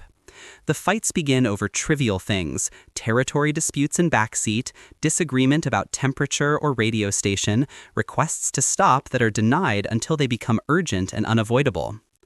The roadside attractions promise wonder and deliver mild disappointment. Tourist traps charging admission to see world's largest ball of twine or mystery spot where water flows uphill. Places that exist only because highways made them accessible and families like yours need reasons to stop. The restaurants serve food that is universally mediocre, diners with sticky tables, and menus offering ambitious variety of dishes that all taste essentially the same, prepared by cooks who have made these meals 1,000 times and lost any pride or interest in the results. The motels are adventure in lowered expectations. Rooms with beds that sag and air conditioning that rattles, television that receives 2 channels clearly and 5 others as static-filled ghosts. Bathrooms that are clean enough if you do not look too closely. The pool, if one exists, is usually closed for cleaning, or too cold for swimming, or too crowded with other families who made the same stop at the same time. You make the best of it, grateful for horizontal surface and stationary bathroom, trying to rest enough to face another day of driving. The destination, when finally reached, often feels anticlimactic, the build-up and anticipation exceeding the reality. National park or tourist attraction or family member's home that you now must enjoy for appropriate duration before beginning return journey. The vacation becomes work, maintaining schedule and ensuring everyone has good time, and documenting everything through photographs that will make the experience look more fun than it felt. You smile for camera and collect souvenirs and try to create memories that will justify the expense and effort and will make good stories when you return home. The return journey is quieter, everyone exhausted, novelty completely worn off, just wanting to be home in familiar spaces with comfortable beds and regular routines. The car smells like sweat and spilled juice and discarded fast food wrappers, the children are sunburned and cranky, the adults are tired and short-tempered and possibly regretting the entire enterprise. But you made the trip, you created the family memory, you fulfilled the expectation that families take vacations together, and that counts for something even if you were already dreading next year's trip before this one has even ended. The home feels welcoming after being away, familiar and comfortable despite all the flaws you normally notice, and you unpack with relief and resignation, knowing that next summer the cycle will repeat, that road trips are tradition and traditions must be maintained regardless of how exhausting they are, that creating family memories requires actual effort and actual families rather than the idealized versions everyone wishes they had. The kitchen appliances multiply throughout the decade, each one promising to revolutionize domestic work, to save time and effort, to make cooking easier and results better. The reality rarely matches the marketing. The gadgets require cleaning and maintenance and storage space, often creating more work than they eliminate, but they represent modernity and progress, visible proof that you are keeping up with times, that you embrace innovation, that you are the kind of forward-thinking homemaker featured in magazine advertisements. The blender is workhorse when it works, pulverizing ice for cocktails, mixing batters for cakes, creating milkshakes for children, but it is also temperamental machine prone to leaking and jamming and producing sounds that suggest imminent mechanical death. The electric can opener attaches to wall with permanent mounting hardware, representing commitment to specific vision of kitchen organization, and it works perfectly until it does not, requiring replacement or repair that costs more than manual can opener you could have used all along. The stand mixer is serious investment, heavy appliance that claims counter space and comes with attachments whose purposes remain mysterious despite included instruction manual. You use it for holiday baking, impressing yourself with capacity and power, but most of year it sits idle, monument to aspirations you do not actually have time to pursue given all your other responsibilities. The attachments accumulate dust in cabinet, pasta maker and meat grinder and ice cream maker, representing hobbies and projects that will remain forever theoretical. The automatic coffee percolator promises perfect coffee every time, requires only water and grounds and electrical outlet, produces results ranging from bitter sludge to brown water depending on variables you cannot identify or control. You develop relationship with machine, learning its quirks, adjusting ratios through trial and error, eventually achieving consistency, though whether consistent result is actually good coffee remains debatable. The percolating sound becomes morning soundtrack, burbling promise that caffeine is coming, that you will soon have fuel necessary to face the day. The deep freezer is largest and most expensive appliance investment, requiring dedicated space in basement or garage, consuming electricity constantly, justified through economic argument about buying in bulk and preserving seasonal abundance. In practice, it fills with frozen items that are forgotten until they are freezer burned beyond salvage, archaeology of good intentions and wasteful habits, TV dinners and mysterious packages that might be venison or might be something else entirely, dated with optimistic labels suggesting they would be consumed within weeks rather than years. The gadget drawer overflows with specialized tools for tasks that could be accomplished with a knife and cutting board. Egg slicers and melon ballers and olive pitters, each one solving problem you did not know you had, each one used twice before being relegated to back of drawer. The accumulation of gadgets represents not just consumerism, but deeper need to believe that right tool will make everything easier, that technology can solve even domestic problems, that buying something is simpler than changing habits or lowering standards or questioning why meal preparation has to be so complicated. The appliance maintenance becomes its own burden, keeping manuals organized, replacing parts, cleaning components, troubleshooting problems that arise at least convenient times. The promise of time saving proves largely illusory. Time saved in actual food preparation spent on appliance management and related tasks. Net result being more complicated kitchen that requires more specialized knowledge and produces results marginally better than previous methods, if better at all. But the appliances stay, markers of modernity and status, evidence that you are not stuck in past, that you embrace future, even when future requires more work than past, that you are American housewife of 1950s with all the shiny, helpful burdens that identity entails. The school day is carefully structured, every minute accounted for. Children moving through predetermined schedule designed to instill knowledge and discipline and proper social attitudes. The classroom is ordered space, desks in neat rows, teacher at front positioned to observe and control, educational materials designed to present specific version of history and science and social organization. The lessons teach facts but also values, what to question and what to accept, how to think within acceptable parameters, the importance of following rules and respecting authority, and understanding your place in hierarchy. The Pledge of Allegiance begins each day, hand over heart, words recited in unison, ritual that reinforces national identity and expected loyalty. The students do not think about meaning, too young or too habituated to question. The pledge is just part of routine, like lunch or recess, something you do because everyone does it, because adults say it is important, because refusing would mark you as different, and different is dangerous. The under God phrase is recent addition, added to distinguish American patriotism from godless communism, making religious conformity part of civic duty, blurring line between church and state in service of Cold War positioning. The textbooks present sanitized history, narrative of continuous progress and American exceptionalism, minimizing or omitting uncomfortable truths about slavery and Native American genocide and labor struggles and ongoing injustices. The students learn that America is greatest nation, that democracy always works, that problems are individual rather than systemic, that hard work guarantees success and failure indicates personal deficiency. The education is as much indoctrination as information, shaping worldview to support existing power structures, training citizens to accept rather than question, to conform rather than challenge.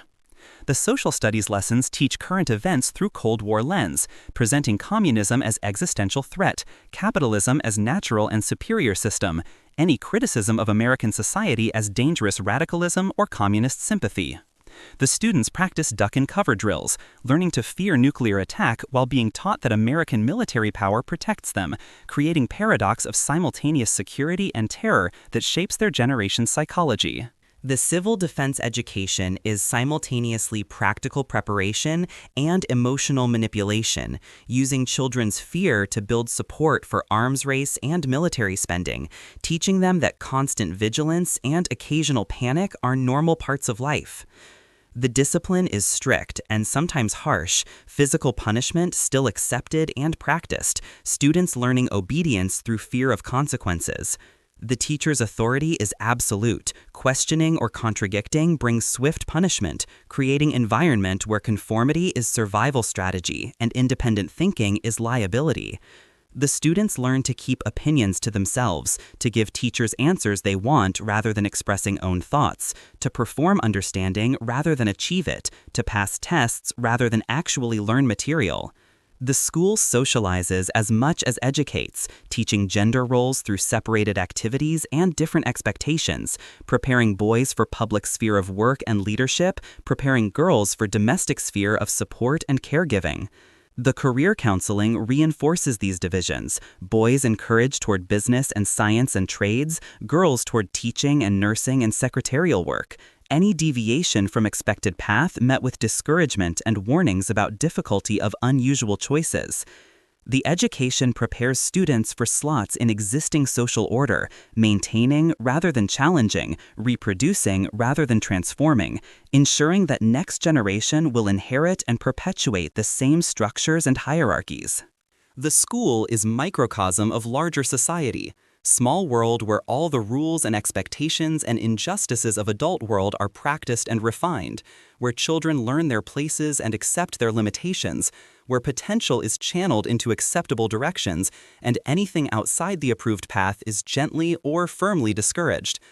The education succeeds in creating conforming citizens, but fails many individual students, those whose talents or interests or identities do not fit prescribed molds, who learn that they are problems to be solved rather than people to be nurtured, who graduate with skills for jobs and roles they may not want, and lack of skills for lives they might actually choose if choice were truly available. As evening deepens and house settles into nighttime quiet, as children reluctantly climb stairs to bedrooms, and adults complete final tasks of impossibly long day, the television provides last connection to larger world. The news program flickers on, avuncular anchor appearing in black and white, his voice measured and reassuring as he describes day's events, mixture of local stories and national news and international developments that feel simultaneously urgent and distant. The family watches together or separately, absorbing information and propaganda in equal measure, learning what they are supposed to think about various issues, having their fears and hopes shaped by editorial decisions made by people they will never meet. The newscast moves efficiently through segments, domestic politics and economic indicators and sports scores, weather predictions and human interest stories designed to end on uplifting note. But underlying everything is Cold War, constant presence that colors all other news. Reminder that conflict with Soviet Union threatens everything, that security requires vigilance and sacrifice and unwavering support from military and government. The arms race is presented as regrettable necessity, nuclear weapons as guarantors of peace through deterrence. Any suggestion that the entire system is insane dismissed as naive or traitorous. The commercials punctuate the news, bright, cheerful spots selling products and lifestyles, promising that happiness can be purchased, that right automobile or appliance or cigarette brand will solve your problems and complete your life. The contrast between serious news and frivolous advertising creates cognitive dissonance that everyone ignores, separating spheres of concern and consumption, accepting that existential threats and consumer goods coexist in same mental space without contradiction. The viewing is passive, information washing over rather than being actively processed, the news becoming background noise, comforting in its familiarity even when content is disturbing. The duck and cover reminders appear periodically, civil defense announcements describing what to do in event of nuclear attack, instructions that are simultaneously specific and useless, suggesting that survival is possible through proper procedure while carefully not mentioning radiation or fallout or the reality that nuclear war would end civilization. The children watch these announcements with mixture of fear and confusion, unclear whether threat is real or theoretical, whether they are being prepared or simply frightened, whether adults actually believe the procedures will work or are simply going through motions to maintain illusion of control. The broadcast ends with reassuring sign-off, anchor wishing viewers good night, suggesting implicitly that despite everything reported, the world continues and tomorrow will come and life will go on. The television darkens, the living room falls silent, and family members disperse to bedrooms and final preparations for sleep. The day ends as it began, with routines and rituals, with unspoken thoughts and unexpressed feelings, with the weight of maintaining appearances and meeting expectations, with the hope that tomorrow will be manageable and the fear that maybe it will not. But sleep comes eventually, blessed unconsciousness that provides temporary escape from pressures and performances, from the endless demands and impossible standards, from the dark side of the American family in the 1950s, where everything looks perfect on surface and nothing is actually fine beneath the shine. The dreams are private territory, last refuge where you can be fully yourself without judgment or consequence, where the masks can drop and the truth can emerge, if only until morning alarm clock calls you back to another day of pretending, Another performance, another 24 hours in the golden age that cost more than anyone wants to admit, that required sacrifices nobody wants to acknowledge, that created prosperity for some by demanding conformity from all and excluding many entirely. The dark side was always there, hidden beneath cheerful exterior, visible to anyone willing to look closely, but looking closely was discouraged, and noting what you saw was dangerous, and suggesting change was radical. So the system perpetuated itself, generation after generation, each one inheriting the lies and passing them forward, maintaining the illusion at enormous cost. Until finally the children of this decade grew up, and some of them rebelled, some of them questioned, some of them insisted that there had to be a better way to live, more honest way to be human, more authentic way to build families and communities and society. Their rebellion was reaction to this darkness. Their searching was response to this emptiness. Their revolution was born from the recognition that the suburban paradise was also suburban prison, that the American dream had become nightmare for too many people, that maintaining the perfect appearance was destroying real humanity underneath. And so we leave the 1950s, that complicated decade of contradictions and conformity, of prosperity and oppression, of genuine achievement and terrible cost, knowing that understanding the dark side does not negate the real experiences of real people who lived through these years, who loved and struggled and tried their best within the constraints they faced, but also knowing that honesty requires acknowledging what was wrong, what failed, what should have been different, so that we do not romanticize the past at expense of truth, do not sacrifice accuracy for nostalgia, do not forget the lessons that this era's darkness has to teach us about the cost of conformity, the importance of authenticity, and the basic human need to be seen and known and accepted as we actually are rather than as we pretend to be.